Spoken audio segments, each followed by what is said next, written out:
yo, this is a professor with support and resistance, our study group training that we have on Thursdays. Feel free to join next week. And please go down and like the video as you watch. So I'm just going to show you how I identify my support resistant levels on the daily and the 4-hour time frame. If you have any questions, just feel free to drop them in the comments or email allpipsin@gmail.com. And I'll get back to you. All right, enjoy.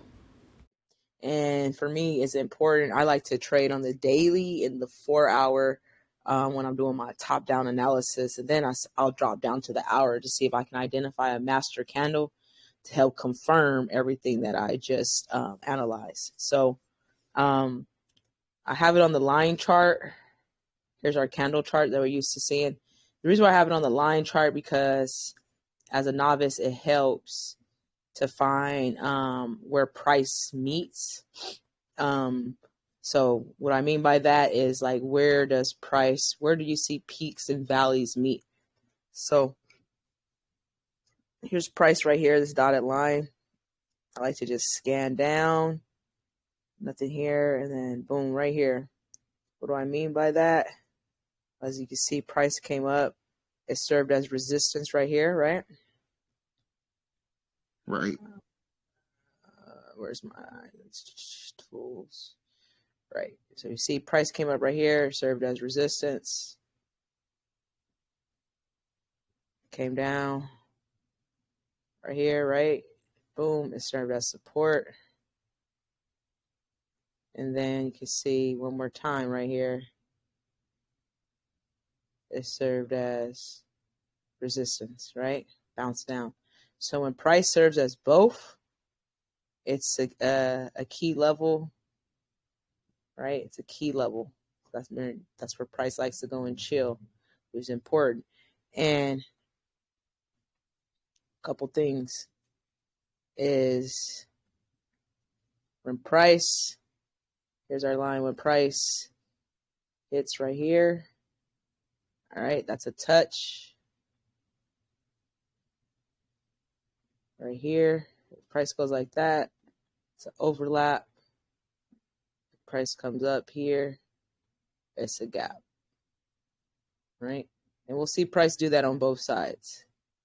The touch here, right? Price could come down. It could overlap here from up here, okay? Or it could gap. Gap means where it barely comes, it doesn't touch, and then boom, comes up, right? Okay, so price can do that on both ends, right? And so that's what you're looking for when you're scanning down trying to find key levels. All right. So now I like to always find a level above price and below price. Okay. Here we are. We're below price right here. So if I can find one now, how do I find above price? Well, we could go to the left here, right? You can always go to the left, right? Because that's where history is. Price repeats itself. So since I didn't have anything, take my line, and then now I'm going to scan up, right? I have it right here, boom. So if you see right now where price is, boom, right? See right here, price served as resistance, right? Came up. And if we come all the way right here, it served as support, right? And then if we zoom in,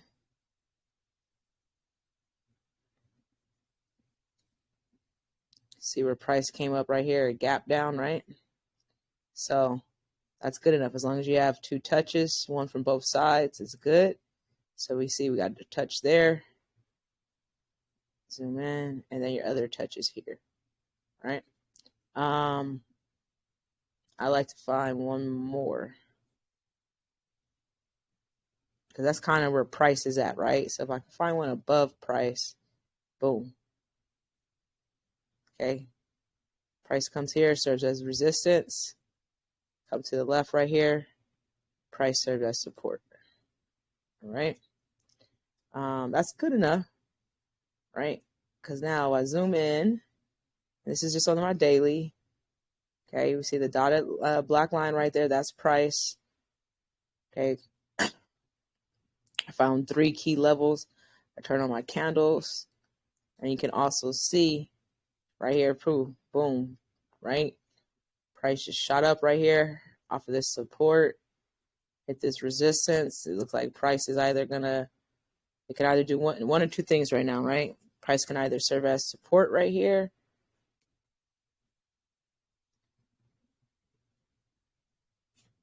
shoot up, or it can serve as resistance and come back down. Okay. So now the next level, I like to go to my 4-hour level, boom, and find other levels. All right, so I'll go back to the lines, and if it helps you, you can have your 4-hour key levels different colors. I tend to do all mine the same, but training purposes right now we'll do red. Okay, so now on the 4-hour, I like to find other key levels, right? And so I like to find 2 or 3 in between each price range. So 2 or 3 levels in here, 2 or 3 in here.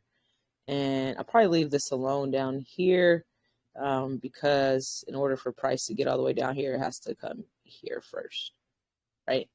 All right, so now let's just start above. All right, so if I go right here, we see the black line is here, right? We have this peak right here. And I like to just throw it on there and then look to the right and see if there's any other, to the left to see if I have any other touches. So we zoom in, and here's the thing. See, we don't have much data up here. Boom. All right. So we know we got one touch over there. Let's see if we zoom here, if we have more touches, if this area is valid. And it looks like it is, right? And it needs to serve as support. It needs to serve as support and resistance to be valid. So, all right, price serves as resistance right here. Let's see, resistance, looks like it gaps right here. Let's see, resistance. All right, you see price overlaps right here, overlaps, come back, touch, overlap, touch. Now these are all resistance, right? Now when I zoom in, right top, now it's important that it serves as support too. So this red line may not be as valid because all we have is resistance touches. So hold on, let's zoom in, go to the left right here, zoom out.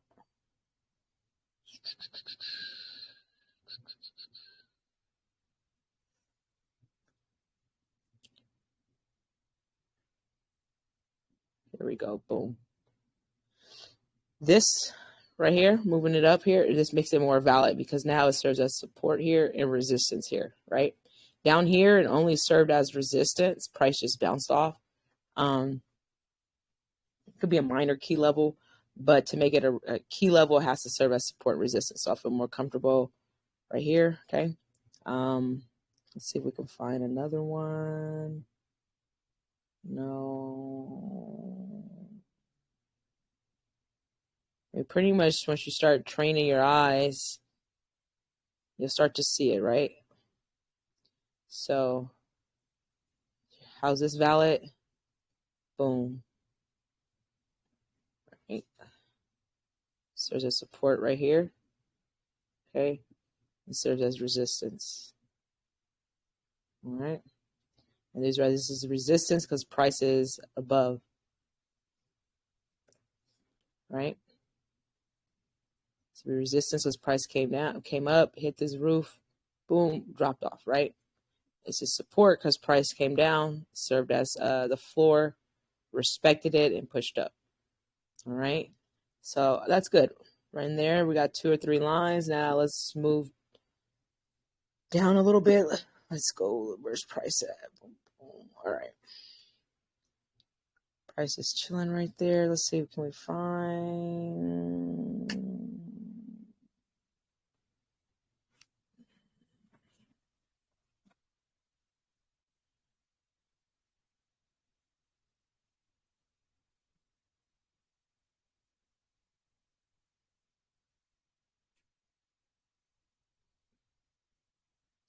All right. Price of the support.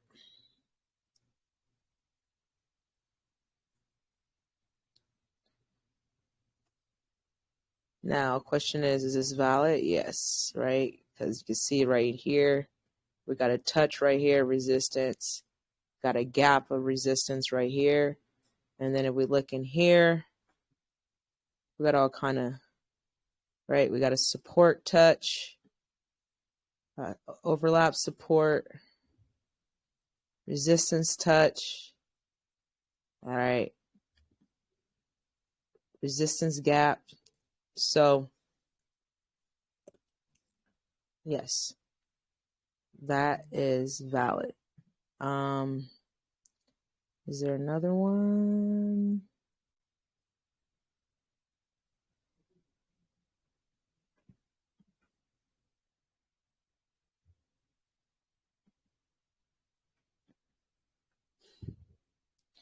It works here.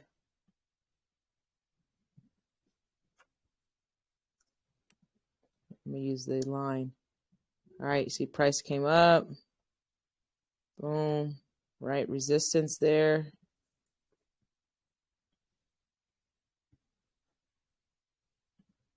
Price overlap resistance came back down. We got price respected.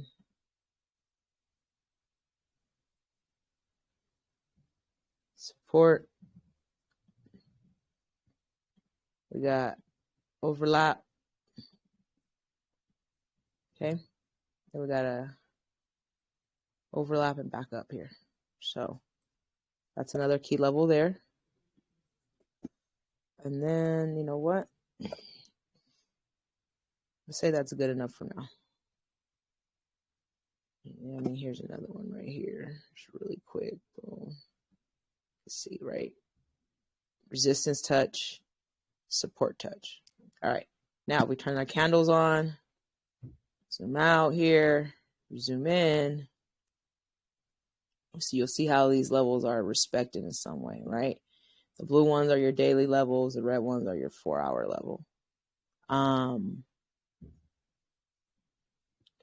so just with support resistance, it helps because now you know your daily levels.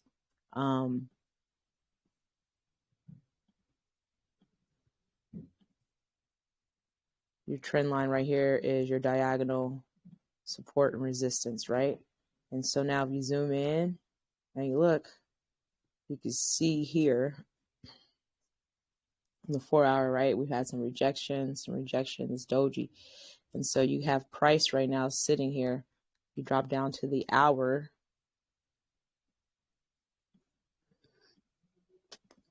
And you look here and it looks like price might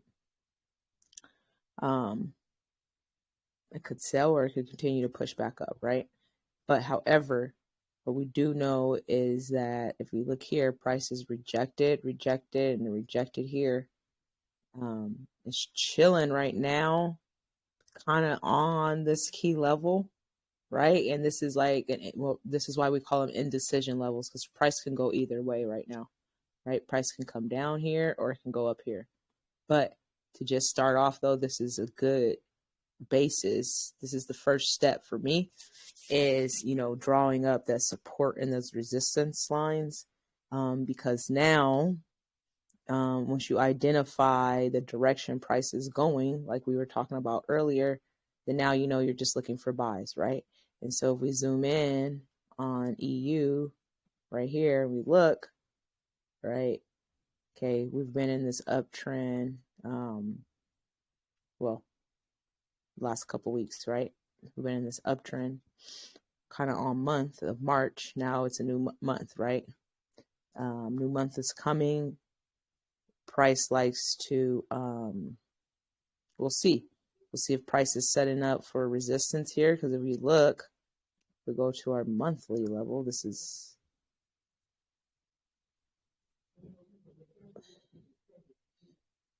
I don't know what's going on. Boom.